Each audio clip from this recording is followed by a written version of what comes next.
Ik ben Wil Biesheuvel, de eigenaresse van Ninoart. We zijn gespecialiseerd in het ontwerpen en maken van woondecoratie. We leveren aan woonwinkels in Nederland, Duitsland en België. Mijn creativiteit kan ik helemaal kwijt in mijn werk. We maken zelf ons fotomateriaal. Ik neem de foto's mee naar huis, bewerk ze verder en neem ze de volgende dag weer mee terug naar Ninoart. Ik doe dan de proefafdrukken eerst op de Arizona in een wat kleiner formaat en bekijk dan of ze voldoen aan mijn eisen. Als ze dan zijn hoe ik ze zou willen, maken we er nogmaals foto's voor, maar dan eigenlijk voor onze website om ze te laten zien aan de klanten waar wij aan leveren en die kunnen ze dan direct gaan bestellen. De relatie met Canon, ja, alleen maar pluspunten.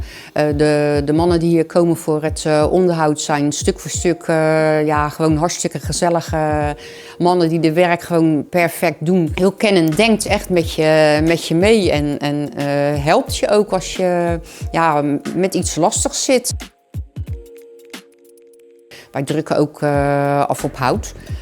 Nou zijn niet alle soorten hout geschikt om zelf te bedrukken, maar ja, we hebben ontdekt dat en het past ook in ons straatje MDF, dat is natuurlijk een gerecycled houtmateriaal. Dus daar zijn we eigenlijk best wel uniek in.